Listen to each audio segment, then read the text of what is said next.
Welcome back to a very miserable Monday morning. Not just because of the weather, but also because we were TB testing once again.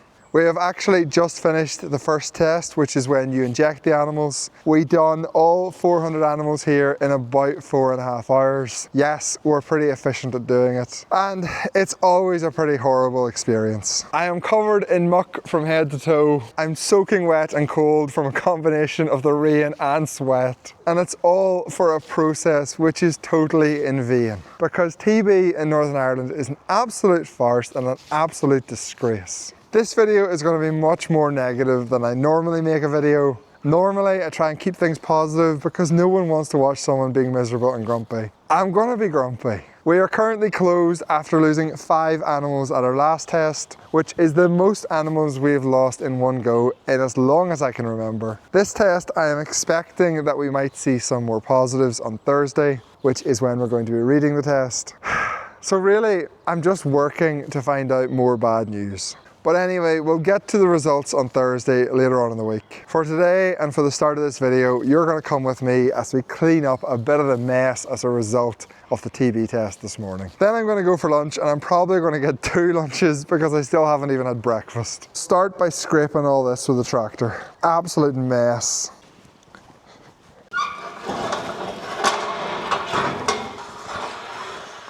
Change of plan. I have to scrape all of this out first so the tractor can catch it and put it into the slats.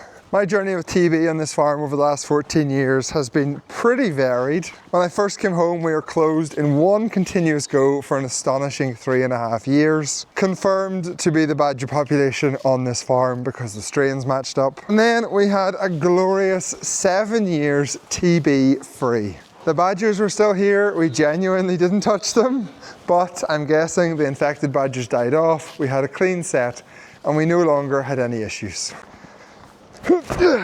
And it wasn't until 2022 when we got the dreaded disease again. The way we found out we had TB in 2022 was pretty alarming. It was a cow and separately a beef animal which showed up positive when we sent them to the factory. 2 animals with lesions separate to each other, killed 2 weeks apart, made us think we were going to have a massive outbreak of TB on this farm. But astonishingly, that didn't happen. We lost 3 or 4 animals, were closed for about 1.5 years, and then we got open again. The biggest problem of getting closed back in 2022 was that we hadn't prepared for it. We hadn't expected it, so we were carrying way too many animals. And once we could no longer sell them animals, we had to keep them and finish them, which led to us actually having to rent additional housing, buy more silage, and just a really bad time. Since 2022, we have been open and then closed again, and then open, and now we are closed again. But we have thankfully learned the lesson from the last couple of years. The lesson being, do not carry too many stock when you're open in case you go down with TB. So at our peak, when we finally got open in 2023, we had 530 animals on our herd list, whereas today we are actually just around 400. And that really big stock reduction means that even though we can no longer sell animals and we're closed with TB, it's not having a really big ongoing impact on our business. This time we were prepared for the bad news. Oh, this is such a mess. The cleanup after TB testing probably adds another 25% to the time it takes. All of this is not paid for either. If you're not from Northern Ireland, and this is the first you're going to hear about the absolute farce, which is the TB eradication program. This is really going to blow your mind. It's insane the level of incompetence over the last couple of decades. Leave me to it. I'll show you the finished result. And then I'll catch up with you on Thursday when we will be reading our TB test. I would love it if we got a clear TB test, but I'm really not expecting it.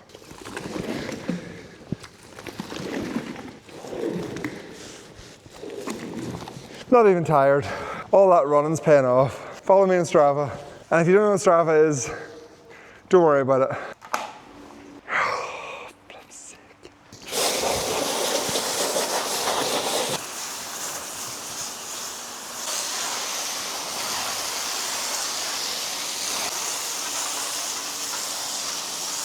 That's much better now that it's kind of half clean. That's one of them jobs you want to do straight away, because if it starts to dry in and you leave it a couple of days, you're never getting it clean again. I'm now going to head for my lunch, and then I have a ton of little stupid foodery jobs that I should have done this morning to do after lunch. So I am going to see you again on Thursday morning when we are reading our TB test. We lost 5 animals the last time, both from this farm and our out farm, both from our cows and our heifers. So I'm very nervous about it, but hopefully we'll get a clear test.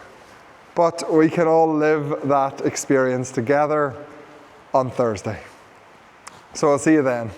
Welcome back to Thursday morning. The cows are just being milked, and I have about an hour and 15 minutes before the vet arrives to start the testing. So I'm going to get the cows fed, hopefully have time to go get myself some breakfast, and then we'll get all the cows read and get the results of the test. I'll record bits and pieces, but I'm not going to talk to camera this morning because it's just one of them mornings where I'm in a massive rush. I have too much to do and too little time.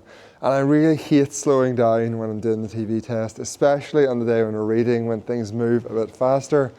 I just want to get it done and get it over with. But just to provide a little bit of extra context, to explain why this morning is a pretty scary day for any dairy farmer in Northern Ireland. We are currently closed with TB. Again. At our last test we lost 5 animals, which is the most animals we have lost in my living memory. So that puts us in a position where it's likely we're not going to have a clear test today. We're probably going to have some animals with TB. So then the question really becomes, how many animals? And this is the really scary bit. There is lots of farmers I know who live right beside me who end up losing 20, 30 or 40 animals. They end up losing a devastating number of animals for their business and their farm. And that's my biggest fear. We've already culled cows and reduced numbers because of the bad milk price, so we really can't afford to lose any more dairy cows. Yes, you get paid compensation for the animals, but that really doesn't go a long way to compensating you for the value of lost production. So that's the worry. That's why I'm nervous this morning. Best case scenario, it's a clear test. That means we just need one more clear test and we're allowed to sell animals again. And if that was the case, that means we don't have to test the cattle all summer. If we lose 1 or 2 or 3 animals, that's an improvement on how many we lost last time. That's what I'm kind of secretly deep down expecting. But even that's a really bad result in all honesty, because it means we're going to have to test all summer. And whilst the actual test doesn't take that long, it's just really 2 days out of your week. Having to bring animals home over summer and move them between fields and all that nonsense really ends up taking a full week every single time you test. And then we have the really bad option, like I've just said, which is where we lose quite a lot of animals. And we really don't want that to happen. Anyway, I'm going to get on feeding cows. I'll catch up with you after the test, deliver the results, and regardless of the results, we'll then have a chat about TB in Northern Ireland, about just how bad it has become, about the level of utter, complete, moronic incompetence from the people in government who are meant to control this disease. And we'll finish off by having a look about what actually is the solution to bovine TB in Northern Ireland.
Come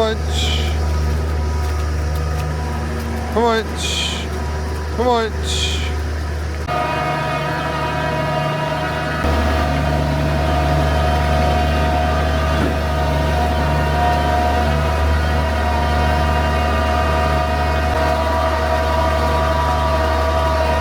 It's currently 7:45 and that's everything fed. The milking looks like it's finished and the vet's due here in the next 15 minutes. So what I'm going to do now is sort these cows out, get them loaded down the crush, then I'm going to go for some breakfast. Come on. Come on. Come on.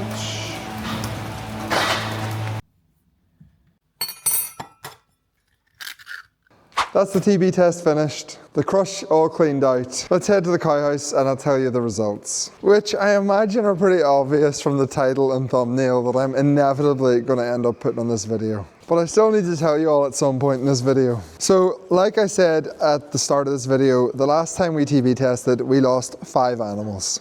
And for us, that was the worst result I can remember in a very long time. But whenever we done that test, we did read the animals under very severe restrictions. So what that means is that there was 2 animals that were clearly positive, as in they had a really big bottom lump and no top lump, so almost certainly had TB. But there was 3 other animals when we tested before Christmas which had lumps which were bigger, but there is a scale as to whether you put them down or not, depending on how strict you want to be on the interpretation of the test.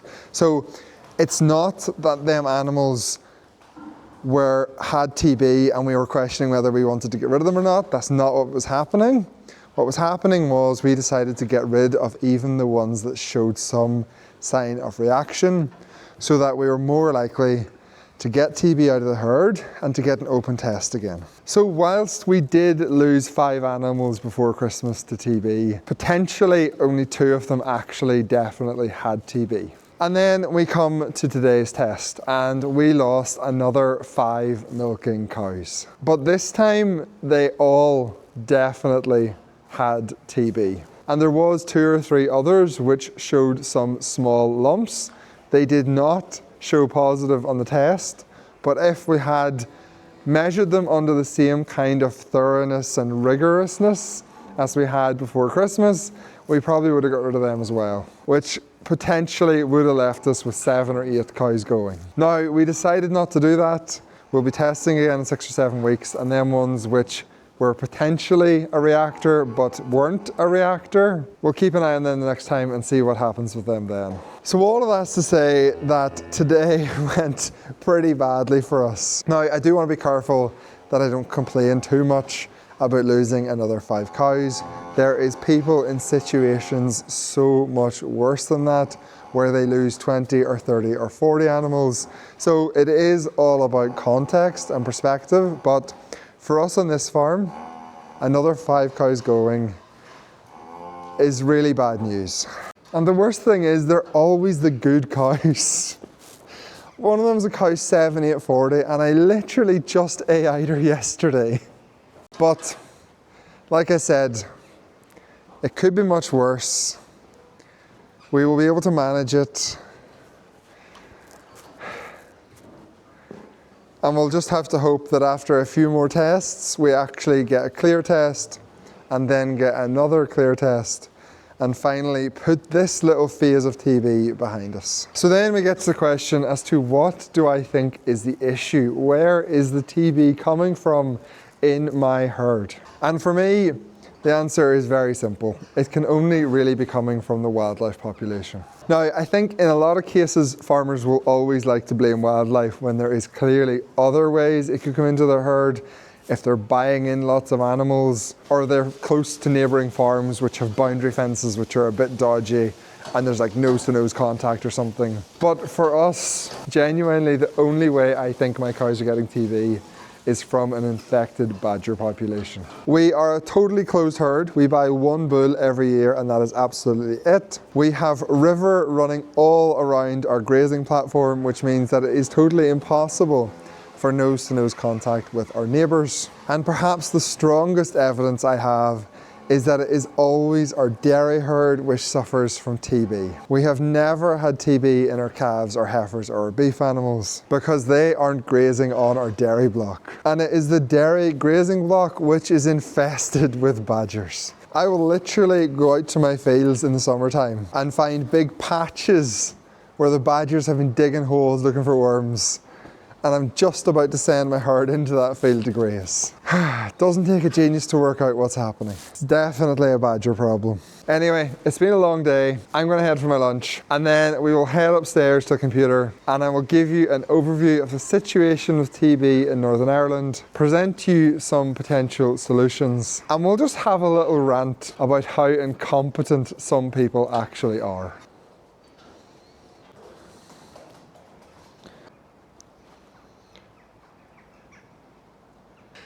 Okay, welcome back to the studio. It is an absolutely horrible day outside, so this is a much nicer place for me to sit and chat for the next 5 or 10 minutes about bovine TB here in Northern Ireland. And to give you a very brief overview of what we're going to cover the current situation here in Northern Ireland. We're going to look at what the political solution currently is to dealing with the disease.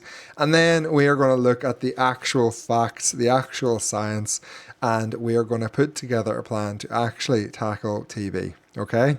Sounds ambitious for a YouTube video, but it genuinely is not that complicated, and the only people trying to make it more complicated than it seems is people who don't actually want to do anything. So let's get straight into it by looking at the current TB stats for Northern Ireland. Transitioning. Okay. Oh, whoops. Yeah, just move on from that. You never seen anything? Why was I looking at that? I have no idea. Anyway, so oh, I'm a terrible shot anyway, so don't worry. Let's get into the stats, okay? So this is the TB stats for Northern Ireland. They were last updated for October, which is also ridiculous. The last time they were published was the 6th of December. Flipping useless. The government is honestly just shocking. Anyway, try not to complain too much. So this graph here shows us the incidence rate, and you can clearly see over the last 10 years, TB has got significantly worse. We are now running at basically an all-time high. If it's technically not an all-time high, it might as well be. And we've reached a new plateau. It shows no sign of decreasing. The situation is genuinely appalling. 11% of herds in the last 12 months have had TB. And the most alarming fact for me, in 2024, don't ask why it's giving me 20, where's the 2025 statistics? 2024, there was over 1% of all animals tested had the disease. So for a herd like mine, with 400 animals, I would be expecting 5 animals to be positive every time I tested on average, which coincidentally is exactly what I have found. So just to summarize, the situation is absolutely dire. It has just been getting worse and worse over the last 30 years. And everyone comes into office, they have a panel set up to look at the disease, and then they never actually do anything. And just this week, our wonderful agricultural minister, Mr. Andrew Moore, who used to be a member of Friends of the Earth, keep that in mind, he has held another one of these grand meetings to try and tackle the disease, where all they do is talk and they never actually deliver anything. So I want to play you this little clip because Andrew Moore heavily relies on saying that he wants to follow this science, that they need new science to figure this out because the path forward is not clear. And I'm going to show you after this that the path forward is actually extremely clear, that there is no need for new science. There is just a need for someone to actually do something. Anyway, I'll play this clip and then we'll get back into it. Today for what is a really important event, bringing together scientists across the island of Ireland looking at the issue of TB. The island of Ireland is a single epidemiological area, and that's why it's important we cooperate together on this issue of TB.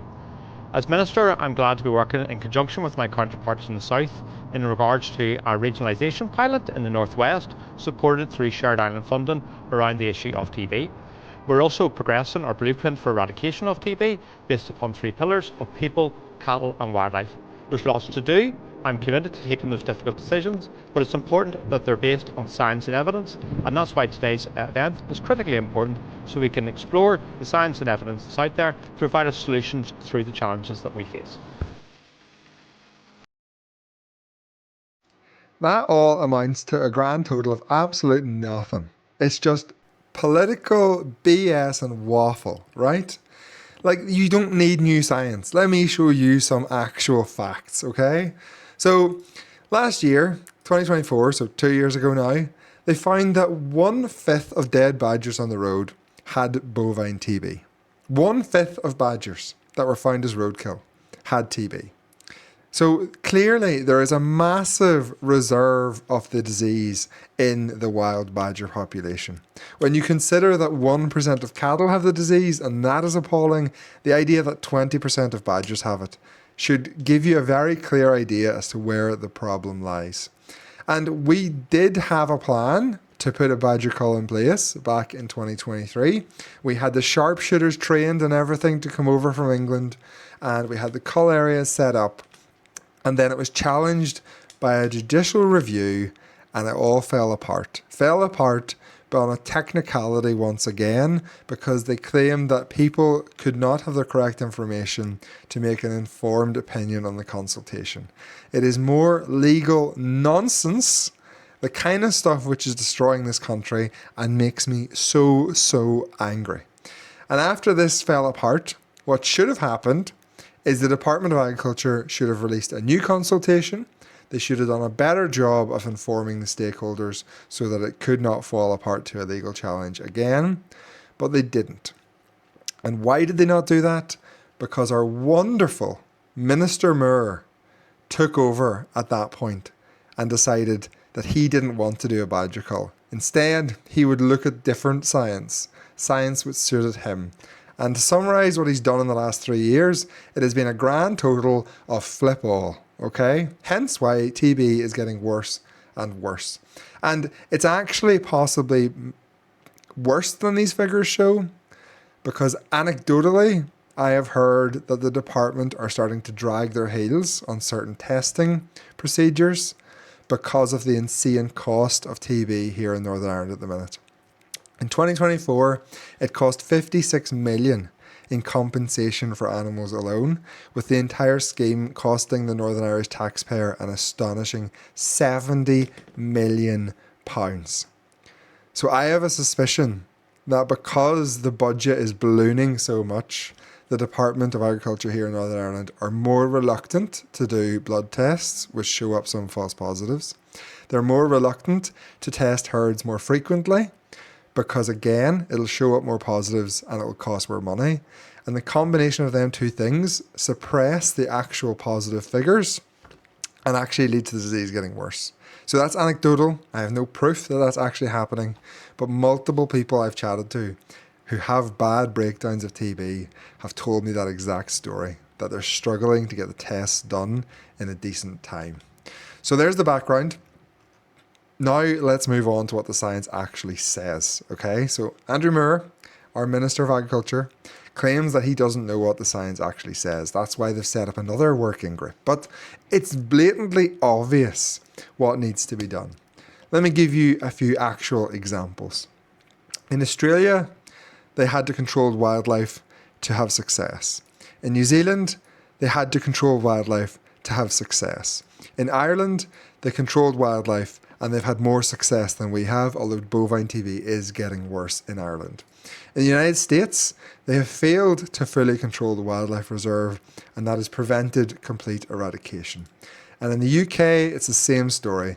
A lack of effective wildlife control is the central reason TB has not been eradicated. This is not my opinion. This is the opinion of the all-knowing ChatGPT 5.2 AI model, okay? There is no bias in this.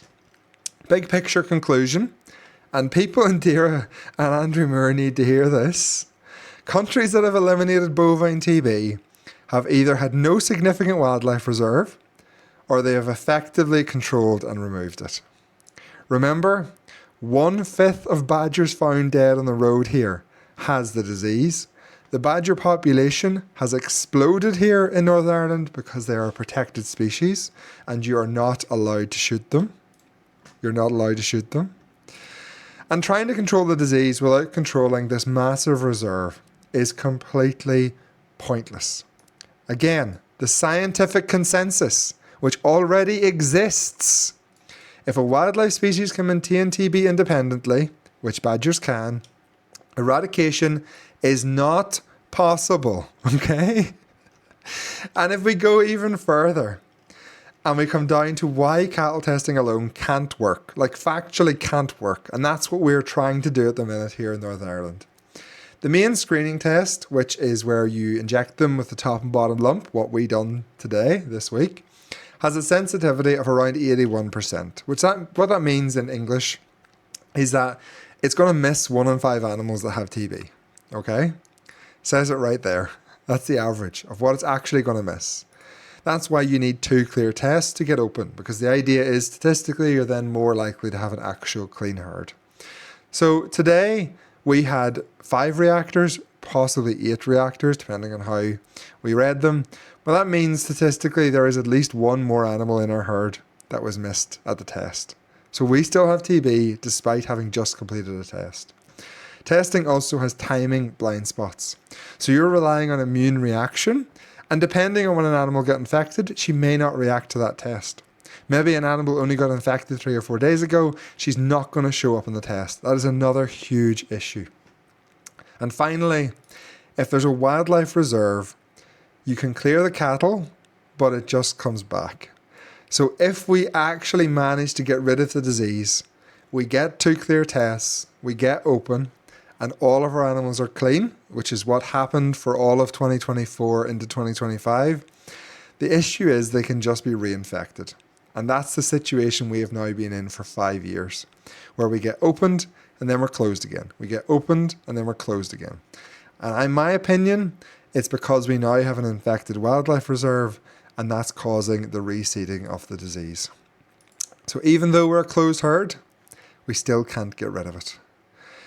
So now I've done all of the science of what actually is causing the issue. I asked ChatGPT, can you give me a suggested plan to seriously attempt to reduce bovine TB here in Northern Ireland? So this is what Deirdre and Andrew Moore claim they don't know. But it's blatantly obvious, and if they want an answer, tell them to go and ask ChatGPT, because it's given me a more honest answer than I've ever seen in any publication to date. And some farmers aren't going to like this, okay? But the reality is, we as farmers need to decide, do we actually want rid of this disease, or are we happy just to keep going through this absolute nightmare? And personally, I would rather make the tough decisions, take the tough actions, and have a chance of getting rid of this, instead of the situation just getting worse and worse and worse. First of all, ChatGPT suggests that we acknowledge reality. We need to acknowledge that badgers are a part of the problem, okay? You cannot have cattle-only measures to eradicate the disease. It's blatant science fact, and Andrew Moore needs to wake up to that reality. The third bullet point here is perhaps one of the most useful ideas. We need a long-term plan. Stop holding your little meetings and coming up with a new plan every 3 years and not implementing any of it. There was a bovine TB strategy released 8 or 9 years ago. None of it was implemented. Andrew Moore gets into power, into the Department of Agriculture. What does he do? Sets up a new board, publishes a new plan, and then enacts none of it. No more new plans, okay? That is giving the idea of doing something, but not actually doing anything. You need to target wildlife, right? Now, ChatGPT says no blanket culling. I mean, you have to compromise. I imagine the NGOs wouldn't accept that. If ChatGPT says that's not what's needed, that's okay. It suggests using test, vaccinate, remove, which is what the trial area is seeking to do. But again, you're talking like 3 or 4 years before any of this rolls out. That is just cripplingly slow. And it says in lower incidence areas, you can vaccinate only. Now, to be clear, when we say TVR, test, vaccinate, remove, the remove bit means culling. So this is culling badgers. It's just not explicitly saying it because some people are a little bit sensitive to that. Next, make wildlife control professional, not political. Okay? So I think what this is getting at is we need to remove the ability of NGOs and just random farmers going out and shooting badgers so that we don't get backlash from the public.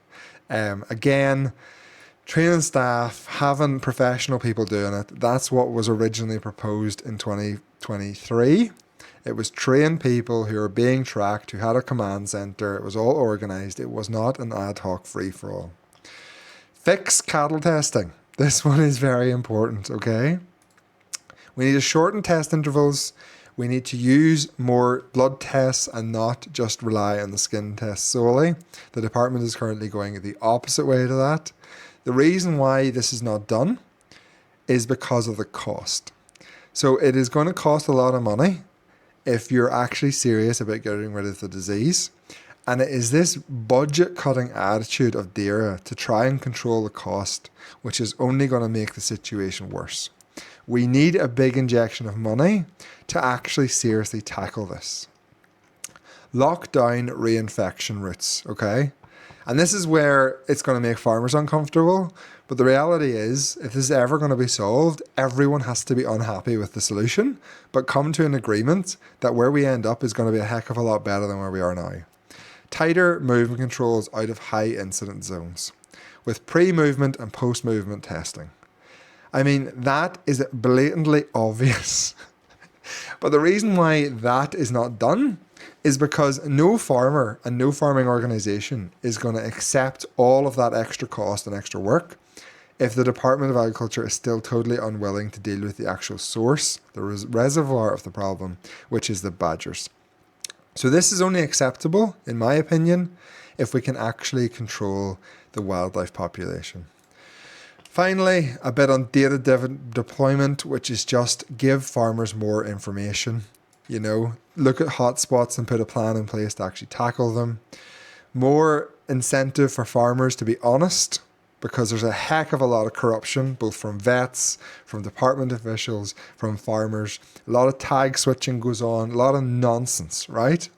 And it's suggesting here that one way to avoid that is to pay better compensation and provide grants for biosecurity improvements. Again, genuinely good idea, but it's going to cost a lot of money. Final suggestion, there's two more suggestions, which are basically about how you look at the situation. This idea of publishing data which is 3 months out of date on a website that no one actually looks at or cares about is not good enough. You need people to monitor this long term and make adjustments to the plan with what is working and what isn't working. Bottom line to all of this, no wildlife action, no eradication. It's that simple. And I'm not saying that a badger cull, or TVR if you want to say that, is actually going to solve the problem. It's not. There is so much else you have to do if you're ever going to solve this problem. But that is the key to unlocking all of the other solutions. If you're actually doing something about the wildlife population, farmers are going to actually be willing to engage with other options which cost them time and cost them money. If farmers are actually willing to engage with getting rid of the disease and people actually see the situation improving, vets are going to be less apathetic about just accepting a bribe perhaps to let a test go, or just being convinced that, we'll let that animal go, we'll let you open so you can sell some calves. It's no big deal, sure everyone has TB anyway, it's going to make no difference. There's a huge problem in this country with people just accepting that it's always going to be bad, and that's leading to the situation getting worse and worse. I think what just frustrates me most is that it's blatantly obvious what has to be done. Other countries have done it countless times before. This is not a new disease. It's not new science. It just needs someone to make the tough decisions. And no one wants to make the tough decisions. Everyone just wants an easy life. They don't want to kick up a fuss. So they just, instead of making tough decisions, they hold another little group to get together and chat about it for a year. Publish a report, and then by that time, people have moved on to different jobs, different departments, and politicians have moved on to different sectors. And farmers also have a big part to play in this as well. because it's very easy for me to criticise government officials, politicians. Well, the reality is farmers are also a huge part of the problem. Not only have we all just come to accept this, and we no longer seem to care about the consequences for all of us, but there is also a lot of farmers who do not do the thing properly, who convince their vets to let them away with an animal which probably has TB just to get open. And when they do get open, they sell a huge number of animals all around the country, which, as you can see from how reliable the skin test is, some of them probably have TB. It's definitely a tough one, but I do think there is a possible solution. It's just a shame no one actually wants to do it. If you have any comments, please do stick them down below. If you would give this video a like, it helps more people see it, and I'll see you again next week.